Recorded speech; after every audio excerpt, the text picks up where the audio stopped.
Hola, ¿cómo estamos? Bienvenidos, señores, señoras, señoritas, a este vídeo de código abierto, donde quiero hablaros de dos tipos de guerra, la guerra militar y la guerra económica que genera crisis económica.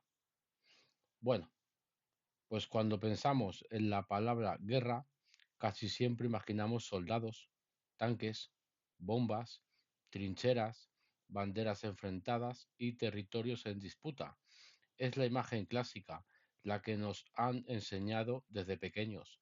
La guerra militar, una guerra visible, ruidosa, sangrienta, una guerra que deja ruinas físicas y cicatrices en la memoria colectiva.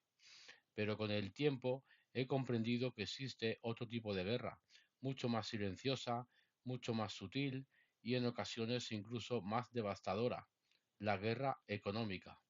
Hoy quiero hablarte de ambas, no como un académico distante, sino como alguien que observa el mundo con preocupación, con responsabilidad y con la convicción de que entender estos mecanismos es imprescindible para defender nuestra dignidad, nuestra libertad y nuestro futuro. La guerra militar es la más evidente. La hemos visto en los libros de historia, en los documentales, en las noticias. En España conocemos bien lo que significa una guerra civil, cómo divide, cómo destruye, cómo deja heridas y que tardan en generaciones en cerrarse. Una guerra militar tiene características claras. Un enemigo visible, un frente de batalla, armas físicas, muertes directas, destrucción material inmediata. Cuando un país invade a otro, cuando dos naciones chocan por intereses geopolíticos, cuando estallan conflictos internos por poder, ideología o territorio, estamos ante una guerra militar. Es brutal, es explícita y nadie duda de que es una tragedia. Pero la historia reciente nos demuestra que los conflictos entre potencias no siempre necesitan tanques, no siempre necesitan soldados, no siempre necesitan pólvora. Ahí donde quiero hablar de las crisis económicas y la guerra económica. Pues la guerra económica es distinta. No se libra en campos de batalla, sino en mercados, bancos centrales, acuerdos comerciales, deuda pública, inflación, sanciones, manipulación de precios y movimientos financieros. Es una guerra sin bombas, pero con consecuencias igual de profundas. Es una guerra sin soldados, pero con millones de víctimas silenciosas. Es una guerra sin titulares, pero con efectos duraderos en la vida de la gente común. Pero primero, ¿qué es una guerra económica? Es el uso deliberado de herramientas económicas para desestabilizar un país, empobrecer a una población, forzar cambios políticos, debilitar industrias estratégicas, controlar recursos, aumentar la dependencia externa, facilitar adquisiciones baratas, crear deuda impagable, reconfigurar el poder global. A diferencia de una catástrofe natural como una sequía, un terremoto o una inundación que destruye cosechas o infraestructuras sin intención humana, una crisis económica provocada es un arma, una herramienta diseñada para lograr objetivos. Pero ¿por qué se crean las crisis económicas? Aquí es donde mucha gente prefiere no mirar, porque aceptar que una crisis puede ser provocada implica reconocer que hay intereses, estrategias y actores que operan por encima de la vida cotidiana. Las crisis económicas provocadas suelen tener varios fines. Pues el primer fin puede ser reconfigurar el poder político. Cuando una población está desesperada, endeudada, empobrecida, es más fácil dirigirla, manipularla e imponerle medidas que en tiempos de estabilidad serían inaceptables. Segundo, facilitar la compra de activos estratégicos.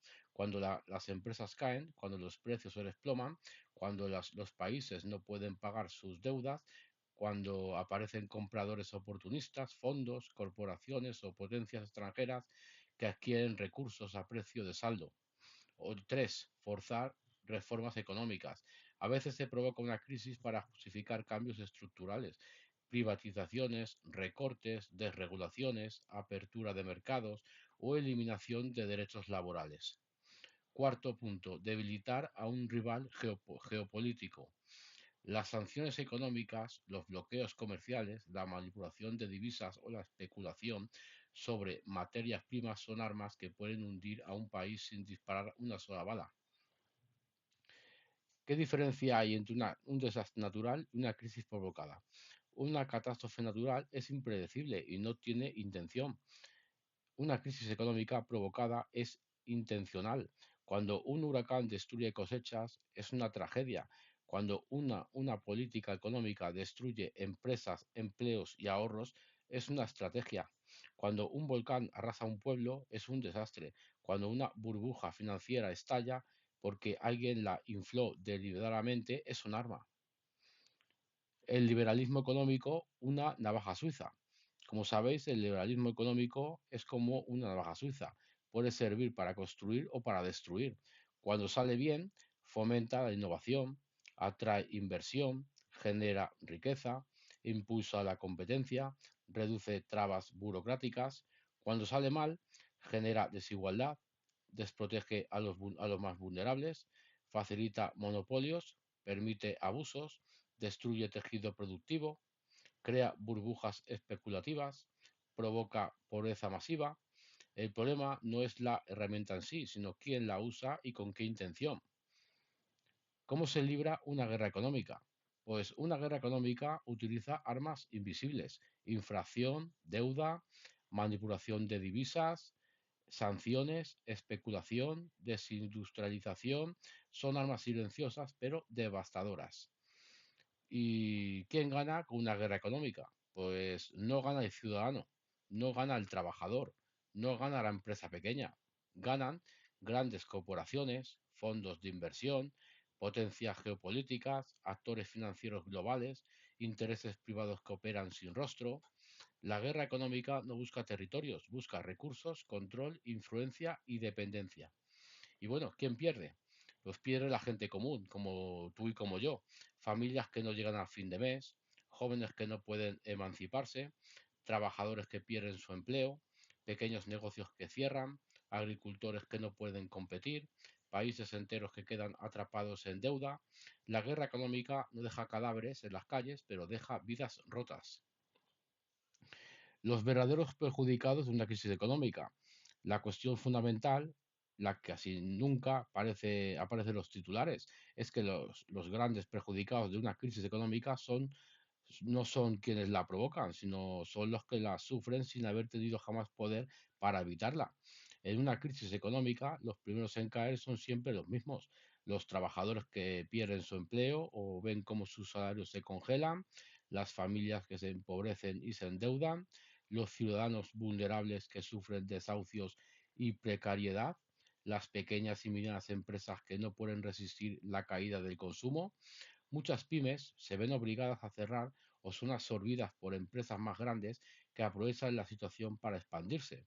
Es un proceso de concentración económica y no es casual. Cuando una crisis es provocada, cuando no es fruto de un desastre natural, sino de decisiones deliberadas, todo forma parte de un plan estratégico.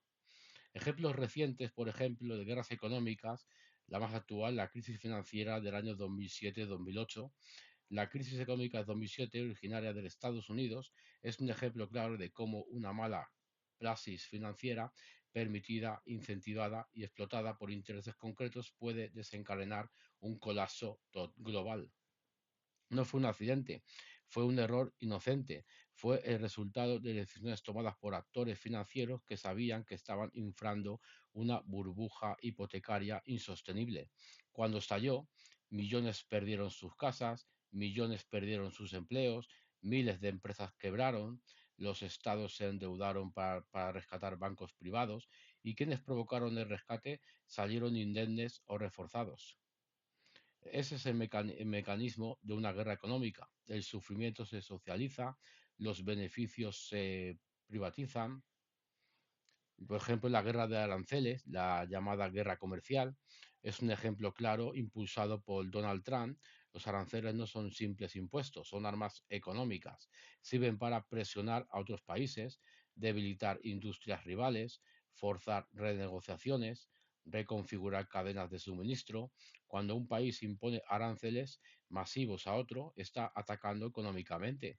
Los efectos suben los precios, se encarecen productos importados, se tensan relaciones internacionales, se ralentiza el comercio global. La guerra comercial es una forma moderna de conflicto, sin soldados, pero con daños colaterales. En el caso de España, cuando hablo de guerras económicas, no lo hago desde la teoría abstracta, también lo hago desde la experiencia cercana, desde lo que hemos vivido en España. Un ejemplo claro es lo que ocurrió durante la crisis financiera que estalló en 2007 en Estados Unidos y que golpeó con fuerza a nuestro país en los años siguientes. En aquel contexto, el gobierno de Mariano Rajoy, del Partido Popular, se vio obligado a tomar decisiones extremadamente duras. Muchas de ellas eran medidas que, según se dijo en su momento, no le gustaban ni formaba parte de su programa inicial, recortes, ajustes y la aceptación de un rescate bancario por parte de la Unión Europea. Es importante distinguir, no se rescató al país, pero sí se rescató el sistema financiero. Y aunque eso evitó el rescate completo del Estado, algo que habría supuesto una pérdida de soberanía económica mucho mayor. Las políticas aplicadas fueron muy duras para la población. Fueron años en los que se recortaron servicios públicos, se redujeron salarios y prestaciones, se endurecieron condiciones laborales, se aplicaron subidas de impuestos, se impusieron reformas estructurales exigidas desde fuera, y aunque oficialmente se defendió que no había más remedio, lo cierto es que la carga de la crisis volvió a caer sobre los mismos de siempre: trabajadores, familias, autónomos, pequeños negocios. Ese episodio demuestra cómo en una guerra económica incluso los gobiernos democráticos se ven empujados a tomar decisiones que no desean, decisiones que responden más a presiones externas, a mercados financieros y a instituciones supranacionales que a la voluntad popular. Es un ejemplo más de cómo la economía puede convertirse en un campo de batalla donde la soberanía se reduce y las prioridades cambian. Pero ¿cuál es la lógica detrás de las guerras? Cuando uno observa esos patrones: crisis provocadas, aranceles estratégicos, burbujas infladas, rescates selectivos, concentración empresarial, entiende que la economía se ha convertido en un campo de batalla, un campo donde los poderosos juegan con ventaja, los ciudadanos pagan las consecuencias. Las crisis no son fallos del sistema, sino herramientas del sistema. La pobreza no es un accidente, sino un subproducto calculado. Por eso es tan importante comprender que la guerra económica no es una metáfora, es una realidad que afecta a millones de personas sin que sepas que están siendo atacadas. Y porque la guerra militar destruye ciudades, la guerra económica destruye sociedades. La primera es visible, la segunda es silenciosa, la primera se libra con armas, la segunda con decisiones, cifras y políticas. La primera deja ruinas físicas, la segunda deja ruinas humanas, y por eso es tan importante hablar de ella, porque si no la vemos, no nos podemos defender. Así que espero que os guste este vídeo, gracias por escucharme y nos vemos próximamente en otro vídeo. Salud.